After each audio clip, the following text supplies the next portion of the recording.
अस्सलाम वालेकुम दोस्तों, कैसे हैं आप सब। उम्मीद करता हूँ आप खैरियत से होंगे। आप देख रहे हैं फैशन पॉइंट टेलर और मैं हूँ राजा उस्मान। ये इमरान गौर भाई ने आज जो है हाला कटिंग की एक वीडियो सेंड की है जो आपके साथ हम शेयर कर रहे हैं। तो बहुत ही बेहतरीन इनकी कटिंग है, आप देखें और आपको बहुत फ़ायदा होगा। इत्थे ना इस जगह ते तकरीबन तुसी इंच का निशान ला लेना इस जगह ते ये जिहड़ी जगह है ना इत्थे पौनी इंच तकरीबन इन्हां दोवां निशानां नूं पहलां आपस च मिलाना। तुसीं इन्हां दोवां निशानां नूं पहले आपस च मिला देना, फिर इधरों ना बस थोड़ी जी गुलाई देनी है, यानी कि इत्थे आके ख़त्म कर देनी है। ये कपड़ा नाल नहीं जाना चाहिए। तीरे वाला जड़ा ना इत्थों बस ये तुसीं देख रहे हो ना, इस तरह ही बस निशान ला के ना इत्थे 1 इंच, क्योंकि मैं 1.25 इंच का कट बनाऊंगा ना पहले ही, तो इत्थे आके पौने इंच का निशान लाना। तुसीं इन्हां दोवां निशानां नूं यानी कि गुलाई च मिलाना है।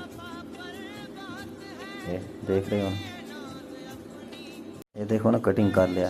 ये निशान ही जड़ा थोड़ा उत्ते थल्ले हो जाए ना वो तुसीं गुलाई च यानी कि उन्होंने सैट कर लेना। देखो ना गुलाई निशान दे विच उत्ते थल्ले हो जाता है, तो बाकी तुसीं ना गुलाई जो करनी ना उदों ठीक कर लेना उन्होंने बिल्कुल है। ये इंशाल्लाह इस तरह करोगे तो प्यारे भाई के लिए एक लाइक तो बनता है, वीडियो को लाइक करें और चैनल को सब्सक्राइब करें और कमेंट बॉक्स में हमें अपनी राय से ज़रूर आगाह करें। शुक्रिया।